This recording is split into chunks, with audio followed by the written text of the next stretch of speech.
Seguimos en directo en Hablando Claro. Preocupación por el estado de salud de Benedicto XVI. El Vaticano ha confirmado que en las últimas horas se ha agravado el estado de salud del Papa emérito, aunque su situación está bajo control de los médicos. Joseph Ratzinger, que renunció al papado en 2013, tiene ahora 96 años. Desde su retirada vive en el convento Mater Ecclesiae, situado en el interior precisamente de la Ciudad del Vaticano. Esta mañana, en la audiencia de todos los miércoles, el Papa Francisco ha pedido a los católicos una oración especial por Benedicto XVI. Jordi García Antelo, corresponsal de Radio Nacional, ¿qué más datos se conocen sobre el estado de salud del pontífice emérito? Pues de momento se conocen muy pocos datos más allá de los que hemos sabido a lo largo de la mañana, sobre todo después de esa sorprendente audiencia general. Era la última del año, tenía que haber sido una audiencia puramente rutinaria y ha sido prácticamente con sus últimas palabras cuando el Papa Francisco ha hecho ese llamamiento a orar por el Papa emérito, a pronunciar esa plegaria y ha pronunciado también esas palabras, ha dicho que Benedicto está muy enfermo. Ha sido eso lo que ha hecho saltar todas las alarmas hasta el punto de que la sala de prensa de la Santa Sede, que a menudo es bastante reservada en estos asuntos, ha emitido un comunicado para aclarar que efectivamente el estado de salud del pontífice emérito se ha agravado, que se debe a su avanzada edad, lo mencionabais. Tiene ya 95 años, los cumplió el pasado mes de abril.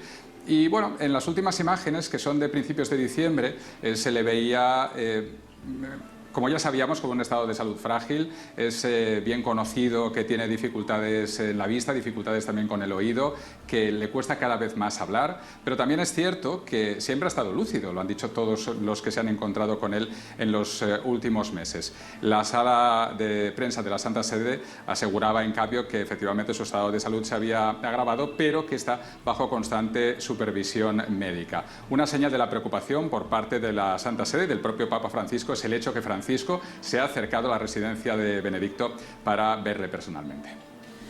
Gracias, Jordi García Antelo. Efectivamente, que se haya acercado el Papa a la residencia del Papa emérito es una de las señales. También esa petición de esa oración especial a los católicos, insisto, por la preocupación creciente por el estado de salud del Papa emérito. 2:14, una hora menos en Canarias. Hoy ha comenzado la investigación sobre qué pasó con el autobús que se sinistró el pasado sábado sobre el río Lérez, en Pontevedra. El operativo desplegado sobre el puente logró ayer lo más difícil, lo que están viendo, remolcar el autobús desde el fondo del río con la ayuda de una grúa de 300 toneladas de peso. El tacógrafo del autobús va a ser clave para extraer datos sobre qué provocó ese fatídico accidente. Nos vamos a ir en directo hasta Pontevedra porque, en fin, ahí se han desplazado agentes de la Guardia Civil especializados en la reconstrucción de accidentes y en paralelo, Joan Leiro, se tiene que tomar declaración al conductor y a la única pasajera que también ha sobrevivido. Joan. Sí. Así es, y va a ser muy importante, por supuesto, su testimonio, porque los dos estaban conscientes y han visto todo lo que ha ocurrido. En principio, la principal hipótesis apunta a las condiciones meteorológicas, pero esto va a evolucionar seguramente una vez que obtengan todos los resultados de las mediciones que los agentes de la Guardia Civil de Tráfico han realizado esta mañana, ese equipo especializado llegado de Madrid, del que hablabas, del grupo de reconstrucción de accidentes, también el equipo de drones de Asturias. Bueno, con todos esos datos vamos a ver cuáles han podido ser realmente las causas de este accidente. En un principio llovía muchísimo, es cierto que se ha podido recuperar el tacógrafo, como decías, pero también tenemos que ver si se puede extraer la información de este aparato. Ahí lo que veríamos es la velocidad a la que circulaba en el momento del siniestro el vehículo. Por lo tanto, también en un primer momento se apuntaba a que podría haber un exceso de velocidad. Nosotros hemos también conocido de fuentes cercanas a la empresa que creen que lo que pasó es que hubo un aquaplaning debido al estancamiento de agua. Y justamente sobre ello hablaba esta mañana el alcalde de aquí, de Cerdedo-Cotobale. Lo que pedimos ahora es que esta nacional necesita una mejora y un plan integral. Lo haremos en las próximas semanas. Nos sentaremos, dialogaremos pediremos reuniones y esperemos que este maldito suceso no sirva ni ayude, pero que por lo menos se den cuenta en las altas instancias, me da igual el color político del gobierno, que aquí hay que acometer una inversión importante. Por supuesto, estaremos muy pendientes de cualquier novedad en esa investigación en los próximos días. Y hoy, señores, también nos hemos levantado tristemente con una nueva víctima de violencia machista en nuestro país, en concreto en Bilbao, donde un hombre ha asesinado a cuchilladas a su pareja. Con ella ya son 10 las víctimas mortales por violencia de género este mes de diciembre. Hace unos minutos ha terminado en el Ministerio de Igualdad un comité de urgencia interministerial. Lorelei Esteban, ¿qué ha dado de sí? Sí, ahora mismo está teniendo lugar esa rueda de prensa. Ángela Rodríguez, la secretaria de Estado de Igualdad, ha mandado un mensaje de alerta y de precaución a todas las instituciones y a la población en general, concretamente en estas fechas, en Navidad, porque dice que el 75% de los casos de los asesinatos machistas se han producido en fin de semana y en festivos. En esta reunión han tratado caso por caso, lo han ido analizando, pero dicen que no quieren sacar conclusiones, tan solo son conclusiones preliminares, porque no quieren algo decisivo por la situación tan grave que estamos viviendo. También Ángela Rodríguez, secretaria de Estado de Igualdad, ha mandado un mensaje a todas las instituciones para que se trabaje conjuntamente. Vamos a escucharla.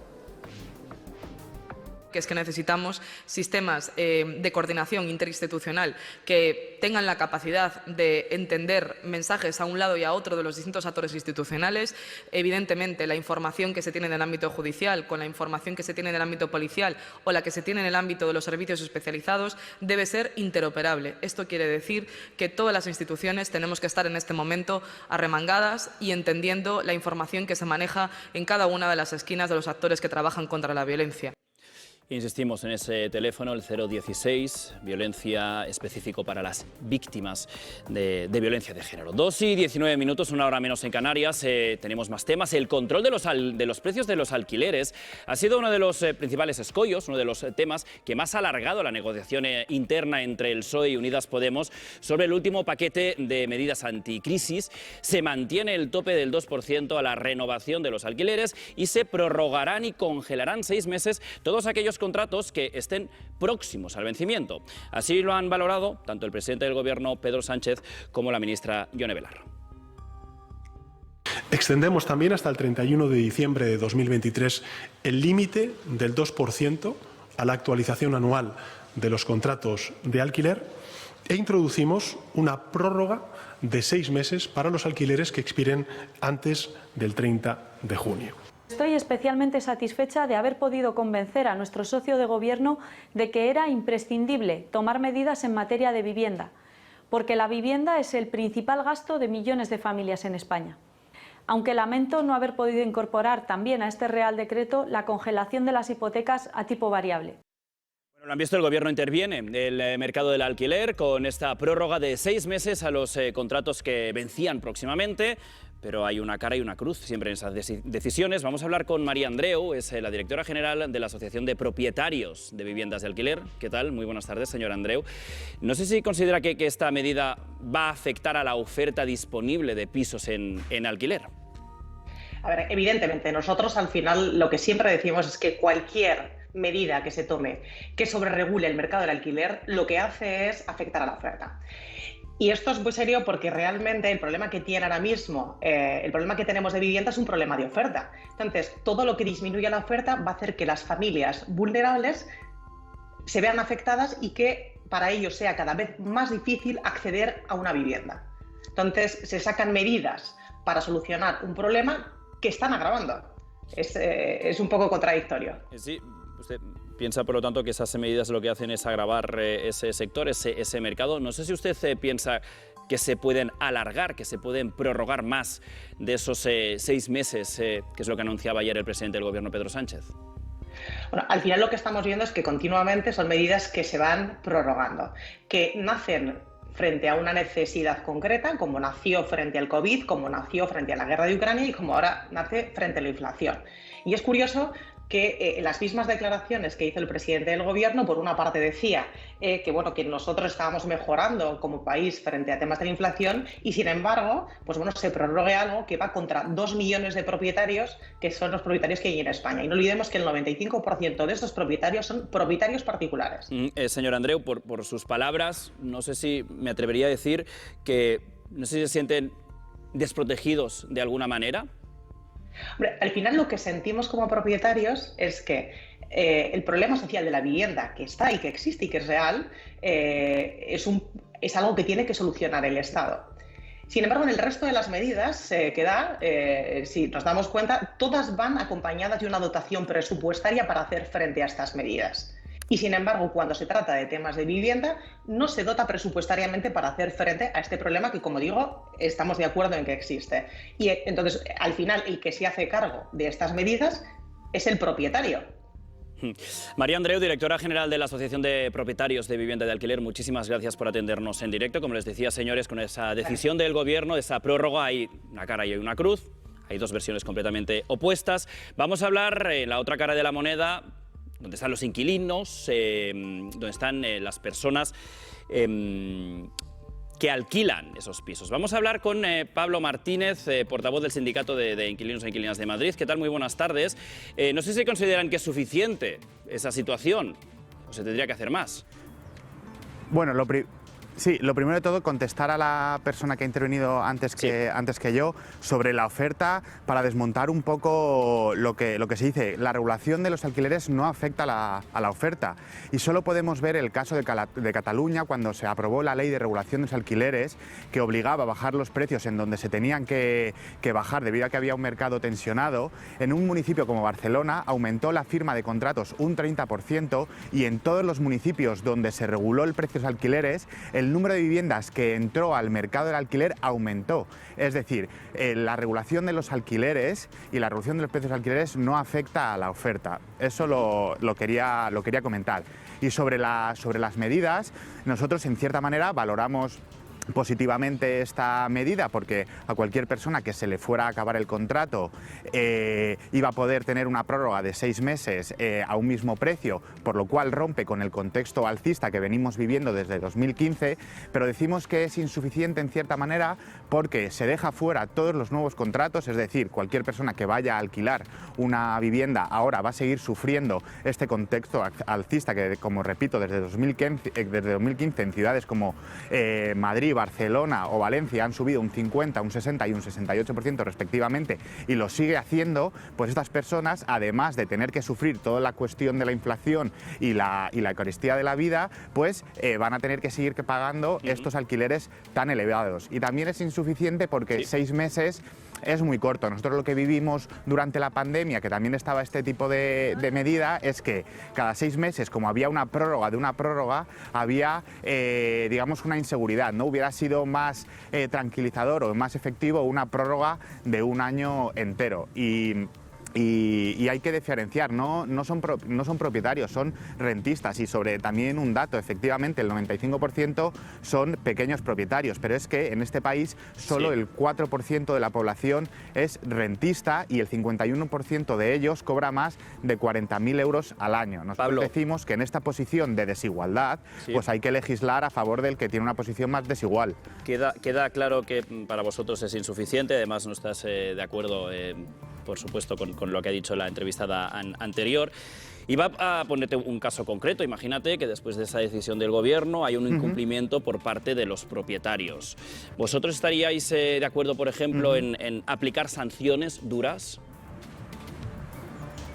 Hombre, desde luego, mira, y además voy a poner un ejemplo. Con la cuestión del tope a las revisiones con respecto al IPC, que se puso un tope en el 2%, nosotros hemos recibido cientos de casos, que además los hemos ganado, de caseros que no paraban como de intentar incumplir ese 2% y además jugando con esa cuestión de, bueno, cuando toque la renovación del contrato, habrá que ver si te lo renuevo, porque si me estás haciendo esto de que te quieres atener al Real Decreto, pues tendremos que revisar. constatarlo. Lo que está claro es que este tipo de medidas tienen que ir acompañadas, en cierta manera, de un cierto control, sanciones o, como por ejemplo también se hizo en Cataluña, abrir un observatorio metropolitano de vivienda o abrir un observatorio de vivienda a nivel estatal. Porque si no, pueden seguir ocurriendo estas situaciones. El otro día, en otra entrevista, comentaba otro de una asociación de propietarios que comentaba, cuando se acabe esta medida habrá que ver si los caseros rescinden el contrato o cuando se acabe la protección el nuevo contrato te lo subo. Es decir, están ya señalando, ¿no?, o están describiendo comportamientos que poco tienen que ver con el asegurar unas condiciones dignas, que ya son dignas, con los que se pagan, ¿no? Son ciertos comportamientos que podríamos decir incluso especulativos. Pablo Martínez, portavoz del Sindicato de Inquilinas e Inquilinos de Madrid, gracias por atendernos en directo. Es un tema, por supuesto, que genera mucho debate. Samantha Villar, bienvenida al plató. Bueno, me estabas pidiendo paso, ¿no? Decías, aquí hay muchas aristas a comentar, ¿no? Porque es verdad que los datos niegan la tesis de los propietarios. Es verdad que en Cataluña no se contrajo la oferta de los pisos, del parque de pisos de alquiler en el año y medio que se pudo llevar a la práctica y ejecutar esa ley de la vivienda. Claro, pedía la señora Andreu una dotación presupuestaria para compensarle el perjuicio. Yo creo que los últimos años de beneficios ingentes ya han ido por delante, ya la han cobrado de antemano esa dotación presupuestaria. Ahora obviamente lo que toca es arrimar el hombro, porque es verdad que hay muchos pequeños propietarios, pero es que hay muchísimos más también inquilinos. Y yo creo que lo que esto pone de manifiesto es que se necesita ya la ley de vivienda, y es una buena noticia que hayan hecho ya un primer pasito, esta primera prueba, que el PSOE se haya animado a aplicarla. Me parece que nos puede ir muy bien a todos, porque van a ver que esto no perjudica, por supuesto, a los inquilinos, pero es que tampoco perjudica a los propietarios. El tema del alquiler es fundamental, pero yo estoy tremendamente preocupada con el tema de las hipotecas, porque un alquiler, al fin y al cabo, si tú en un momento dado puedes dejar de pagarlo, avisando con el tiempo prudencial a tu casero o casera, puedes irte y acomodar, ¿no?, a la nueva al nuevo habitáculo, a la nueva situación económica, que estamos en un momento, pues eso, donde hay que apretarnos el cinturón. Pero una hipoteca está allí, y las hipotecas sí que no se van a poder limitar por ley, porque es un contrato entre particulares, con una empresa privada, donde tú te presta un dinero, y aquí los tipos de interés están disparados. Entonces, a mí me preocupa mucho. Creo que, como decía Samantha, es una buenísima noticia que se topen el precio de los alquileres, porque se ha visto ya en otras pruebas que no pasa nada, y que todos los apocalipsis que se anuncian, no pasa nada, porque al fin y al cabo quien tiene una vivienda y la pone en alquiler porque le renta. Si no, la quitas y al final te renta mucho más, por más que se te limite la posibilidad de subirle para que no le pegas un estacazo, porque ahora los precios ya están súper altos. Es que no estamos topándolos abajo, es que estamos topando en unos niveles que subía el nivel del coste del alquiler en más del 10 y 15% en ciudades como Madrid y Barcelona. Sí, ahí está disparado. Sí, bueno, es verdad que la cuestión de la vivienda es una de las cuestiones más preocupantes y más graves, y aún no está la ley de la vivienda, porque efectivamente, pese a que a final de año pues se ha acelerado la actividad legislativa, no ha llegado ahí, porque hay muchas discrepancias dentro del Gobierno. Pero lo que está claro es que respecto a esta cuestión del alquiler, incluso ayer la vicepresidenta Yolanda Díaz ponía un tuit hablando de los fondos buitre. Es verdad que los fondos buitre existen, pero también es cierto que la mayor parte de las personas que alquilan una vivienda pues son particulares que tienen una vivienda pues que han heredado o que han ido comprando con el tiempo, porque España es un país muy de propietarios. Aquí la mentalidad es mucho del ahorro, de invertirlo en una casa, en ladrillo, ¿no?, en algo tangible.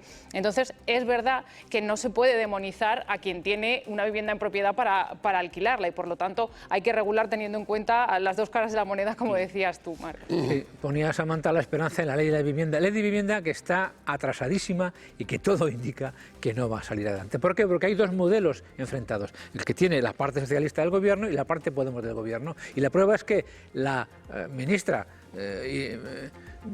Belarra ha puesto pegas a lo que el Gobierno está diciendo. Lamento que no se haya provocado una congelación de hipotecas. O sea que hay una batalla interna en la que veremos quién gana, pero apuesto a que esa ley de vivienda no sale esta legislatura. Son las 2:31, una hora menos en Canarias. Seguimos en directo en Hablando Claro. Vamos a hablar ahora de la supresión del IVA a los productos frescos, que ya saben que ha dejado fuera de esta cesta a la carne y al pescado, que a pesar de ser alimentos de consumo casi diario, siguen teniendo un gravamen del 10%. Una decisión que no ha gustado nada al sector cárnico y pesquero.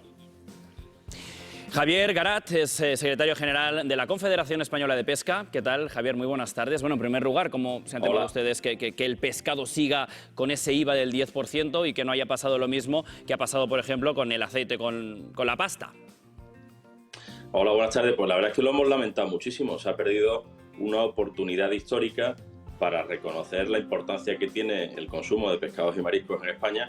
Forma parte de nuestra dieta mediterránea, de nuestra dieta atlántica. Algunos la han llamado incluso la dieta pesco-mediterránea, porque estamos hablando de la proteína animal más saludable que existe en el mundo, con menor impacto de huella de carbono en su producción, que tiene unas propiedades nutricionales impresionantes, con proteínas de alto valor biológico, con sus vitaminas, con sus minerales, que tiene un montón de beneficios para la salud, previene un montón de enfermedades y además está demostrado científica y médicamente que produce felicidad, porque genera en las neuronas unos cambios que genera un neurotransmisor llamado serotonina, que de forma natural produce esa felicidad. Señor Garat, eso de la felicidad nos acaba de convencer por completo. Le quería preguntar, fuera bromas, señor Garat, no sé si ustedes además temen que esto, el hecho de que no se baje el IVA precisamente en el pescado, haga que las familias, por ejemplo, opten por consumir menos pescado, por sustituirlo por otros productos en su dieta. En los últimos 14 años en España se ha reducido el consumo de pescados y mariscos en un 25%, el consumo en hogares. Con esta nueva medida, donde se reduce el IVA de otros alimentos, es posible que esa pueda ser una consecuencia, que los consumidores, en vez de ir a comprar pescado, vayan y elijan otros productos porque tienen un precio más barato y porque se ha reducido el IVA. Esa, desde luego, puede ser una consecuencia, es lo contrario de lo que debería haber hecho el Gobierno, incentivar el consumo por todas esas cosas positivas que he mencionado antes. Javier Garat, secretario general de la Confederación Española de Pesca, muchísimas gracias por atendernos en directo y también por aportarnos ese punto, que también aporta felicidad el pescado. Bueno, yo vamos, a las pruebas me remito, cómete un bogavante o unos camarones y a ver si te aporta felicidad. Oye, el bogavante lo ha mencionado varias veces. A mí me aporta una felicidad plena, el bogavante. Yo creo que tiene toda la razón del mundo el representante del sector pesquero, porque incentivar el consumo de la industria cárnica, el sector ganadero, bueno, tiene otras connotaciones, ¿no? Pero la huella medioambiental del pescado es la que es, y en España hubo un momento, hace 30 años, que casi la mitad del pescado que se consumía en Europa se consumía aquí en España. Pues hemos caído prácticamente hasta la cuarta parte. Y yo creo que efectivamente era una oportunidad para reincentivar de nuevo, volver a una dieta que tenga mucho más pescado, como era nuestra dieta clásica. Samantha. Yo es que no veo muy clara esta medida, o sea, entiendo perfectamente que para las familias más vulnerables va a ser un respiro, pero sobre todo el cheque de los 200 euros, va a bajar algo, pero claro, si tenemos el resto de la cesta de la compra, excepto carne y pescado, pero si tenemos en cuenta que ya hay una gran cantidad de la población que no se puede permitir comer carne y pescado porque no lo pueden pagar, ahí es donde tenemos el gran problema. ¿Qué les estamos diciendo ahora? Sigue comiendo legumbres. Vamos a generar dos dietas diferenciadas, los que se pueden permitir una buena parrillada, un bogavante, y los que no hace falta, ya comeréis lentejas todo el día. A mí me parece que es un parche que, sin embargo, sí que va a tener una gran influencia en el cálculo de la inflación. Probablemente de ahí se van a derivar los cálculos del aumento de las pensiones, etcétera. Entonces, me la cojo con cierta precaución con esta medida. Echo de menos una explicación más clara por parte del Gobierno de por qué el pescado no se rebaja el IVA. ¿Por qué no? Explíquemelo usted. ¿Qué razón tiene? ¿Usted tiene algo contra los pescadores gallegos y andaluces? ¿Tiene algo contra ellos? No lo sé. En segundo lugar, bueno, esta bajada del 4%, quitar el 4%, hay que recordar que los alimentos han subido un 15% en este año. Por tanto, 15% de subida le quita un 4% de una parte de la... Bien vendrán, pero me parece poco. Sinceramente, yo estoy más de acuerdo con la posición del Gobierno de hace unos días que con la de ahora. ¿En qué sentido? En que la bajada del IVA es una bajada muy generalizada. Nos baja también nosotros el IVA y seguramente a nosotros no nos haga falta, afortunadamente, esa bajada para pagar la compra. Luego hay otra cuestión, ¿no? Es decir, ¿cómo vigilamos que esa parte de bajada del IVA no pase a engordar las cuentas de beneficios de algunas empresas? Porque ha subido todo muchísimo y yo siempre pongo el mismo ejemplo. El aceite de girasol, el día que inició la guerra, en los supermercados subió no sé cuánto y le pusieron un precinto. Y digo yo, ¿y ese aceite de oliva que lo tenían, perdón, ese aceite de girasol que lo tenían guardado, ¿en qué subió? Y aquí hay un proceso especulativo brutal que no se puede controlar. Y por lo tanto, a mí la bajada a todo el mundo me parece que hay que tomársela con precaución. Claro, Verónica, precisamente por eso ya se están viendo determinados controles para evitar que al final no repercutan o no se baje de manera efectiva, ¿no? A lo mejor hablaban incluso de la misma, bueno, pues en el ticket que te dan de compra poner el precio sí con el IVA y el precio sin el IVA, para que se vea claramente, porque si no, efectivamente, pues se abre la vía, pues, exacto, de la especulación claro, y del aprovechamiento. Evitar un fraude de ley que no sea algo efectivo que llegue de verdad a la gente. Sin duda, las medidas anunciadas ayer por el presidente del Gobierno siguen generando muchísimas reacciones por parte del Gobierno, Nadia Calviño, por parte del PP, Esteban González Pons. Escuchamos. La verdad es que las medidas que hemos puesto en marcha desde febrero están siendo muy eficaces y en noviembre ya nos situamos con la inflación más baja de toda la Unión Europea y de la zona euro. Y lo que queremos es seguir en esta misma senda en los próximos meses. Para ello, el Real Decreto Ley establece la obligación para los distribuidores de que repercutan esta bajada del IVA de forma positiva en la cesta de la compra. Y vamos a estar muy vigilantes. Llegan tarde y son escasas. Son medidas que el propio Gobierno negó que fuera a adoptar la mayoría de ellas y al final suponen un bálsamo para algunas personas, pero no para todas. No va a la raíz de los problemas. Ojalá hubiera bajado el IVA del precio de los alimentos cuando nosotros se lo pedimos. Las familias vulnerables y los españoles se habrían ahorrado 300 millones de euros de más que en IVA han pagado en estos meses. Hay más reacciones desde el Partido Popular. Se consideran insuficientes las medidas del Gobierno referidas a la cesta de la compra. Por eso, Alberto Núñez Feijóo, el líder del PP, ha insistido en que se baje también el IVA, lo estábamos viendo, del pescado o de las conservas. Y sobre esto, sobre la bajada del IVA, también se acaba de pronunciar la vicepresidenta del Gobierno, Yolanda Díaz, quien asegura que las medidas que se han tomado no son las que propuso el Partido Popular exactamente. Vamos a escucharlos.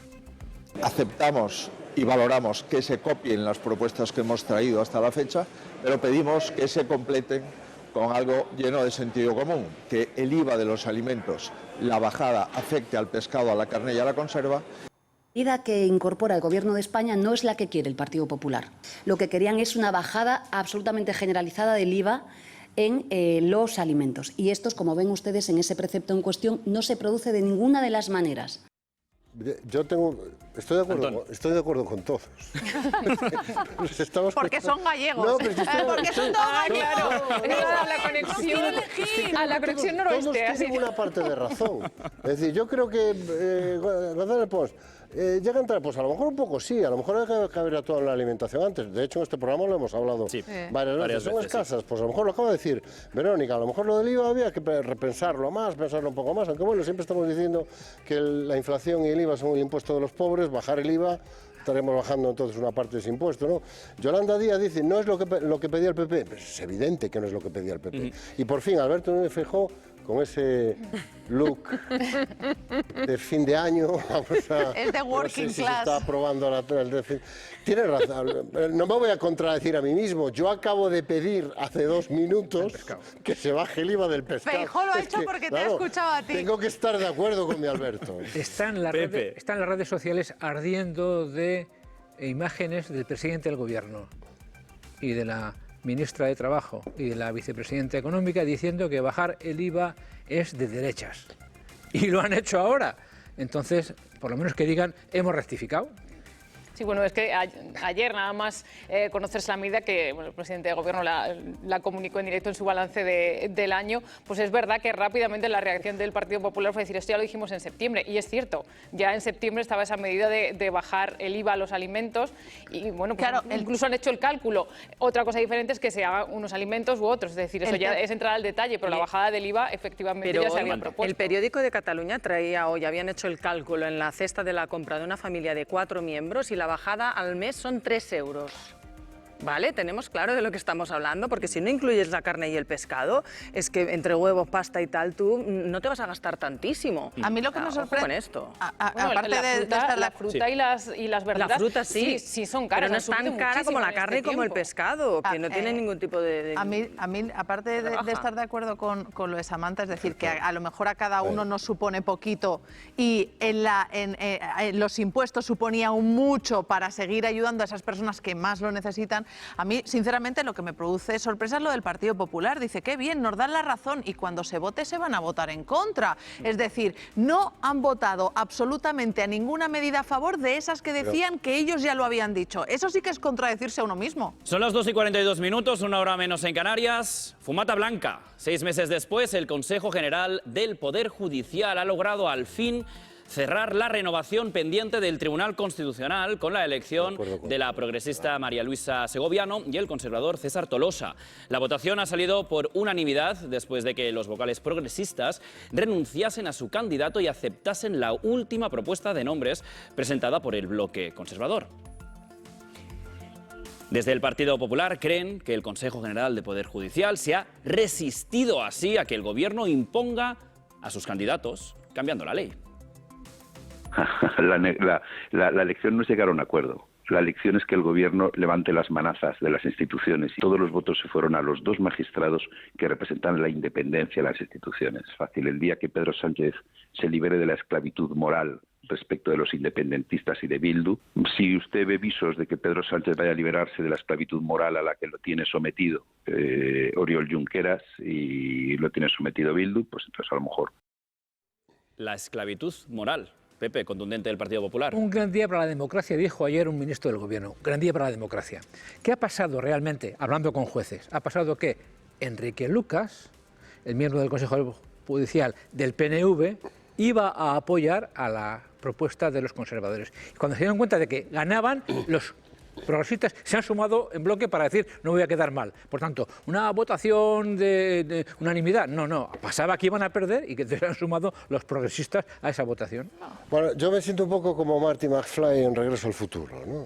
Te lo digo sinceramente, porque todo esto que estamos oyendo ya lo oímos hace un año, cuando el pacto aquel parcial, ¿os acordáis? Para renovar el Tribunal de Cuentas y renovar una parte del Tribunal Constitucional, salió el PP a decir que bueno, lo hacemos porque se ha garantizado la independencia, porque tal, y porque hasta ahora sí, ahora van los nuestros y los nuestros sí son buenos y independientes, no como los que proponen los demás, que son malos y rojos satánicos y tal. El Gobierno encantado porque por fin se iba a renovar el Consejo General del Poder Judicial y iba a haber una mayoría progresista en el Tribunal Constitucional. Pues hoy, un año después, aquí estamos, oyendo exactamente las mismas cosas y con los avances que podemos resumir en, de momento, 0. A mí me parece muy curioso que bueno, ese órdago que lanzó el Gobierno ha provocado finalmente que se desatasque la situación. A mí me parece una buena noticia, pero si os fijáis por el camino hemos dejado de hablar de la sedición y de la malversación, que iba todo en el mismo pack. Si esto era una estrategia, al Gobierno le ha salido de 10, de 10, porque esto ya no ha hecho más ruido, se ha solucionado lo del Constitucional. Bueno, se ha solucionado el Constitucional. Yo iría pasito a pasito. Ahora tiene que reunirse se tiene que reunir el pleno del Constitucional y darle el ok a todos los candidatos. Claro. Y ya ha dicho el PP que, hombre, los candidatos de Moncloa, porque en la justicia española siempre pasa lo mismo. Los candidatos que propone el PP siempre son buenos, independientes, juristas de gran prestigio. Pero lo que está claro es que los de que proponen los demás ya no hablamos. nunca son. Y yo me remito a los datos. En España hay una ley que no falla nunca. Cuando el PP no está en el Gobierno, no se renueva el Poder Judicial. Alejandra. Bueno, Antón, ese pleno del que hablas se ha convocado ya para mañana, los dos miembros que ha propuesto a propuesta del Gobierno, y esto parece, vamos, yo creo que sí que va a salir adelante el nombramiento del Tribunal Constitucional. Recordemos que lo que queda aún pendiente de renovación es el Consejo General del Poder Judicial, que lleva 4 años y ha cumplido a principios de diciembre. O sea que desatascada no se ha desbloqueado del todo la cuestión de la justicia. Pepe, un momento. No, y en todo esto, quien ha perdido la batalla es Cándido Conde Pumpido, que era el que tenía la propuesta. Tampoco lo sabemos. Sí, vamos, lo dicen los que saben de esto. Yo me remito a eso. Ha perdido la batalla. Para saber a quién le va bien y a quién le va mal esta cuestión, solo quiero ver las reacciones, ¿no? Ayer, en cuanto se anunció el acuerdo, el Gobierno salió fulgurante, pletórico, contento. En cambio, el Partido Popular le costó más, que no fue al revés, cuando el TC paró las cautelares. Samantha, ¿te acuerdas cuando hacíamos la conexión en la radio por la mañana? Que te he dicho que hoy hemos abierto un melón que no tiene nada que ver con el Tribunal Constitucional, sino con la paella. Eso es. Hemos preguntado a los espectadores. Oye, yo soy criada en Valencia, ¿eh? Hombre, pues a ver, pues escucha, a ver cómo por el hacen los espectadores. Un momento, no hemos preguntado por el gallo de Mos. Tengo muy poco tiempo. Por el gallo de Mos no hemos preguntado. María Escolar, ¿cómo hacen nuestros espectadores la paella? María. Bueno, lo más importante que nos dicen es que la paella, cabe recordar, es el recipiente, la paellera es la persona que lo hace o el paellero, y a partir de ahí el apellido lo ponen los ingredientes. Lo de David Muñoz sería un arroz con cosas, dicen la mayoría de nuestros espectadores, porque la paella valenciana tiene que tener conejo, pollo, garrofó y bachoqueta, azafrán, en fin, infinidad de cosas. Nos han mandado además un montón de imágenes de paellas que hacen los telespectadores, como en Villarreal, una paella en pilotes, con pelotas de carne picada hecha a leña, paella sevillana de Marifé, que con el refrito de verduras, que dice que es lo principal, y el buen fumé, o una buena paella valenciana de todas las partes. María, que nos tenemos que ir. Señores, volvemos mañana como siempre a partir de las 11:30. Gracias, compañeros. Hasta mañana.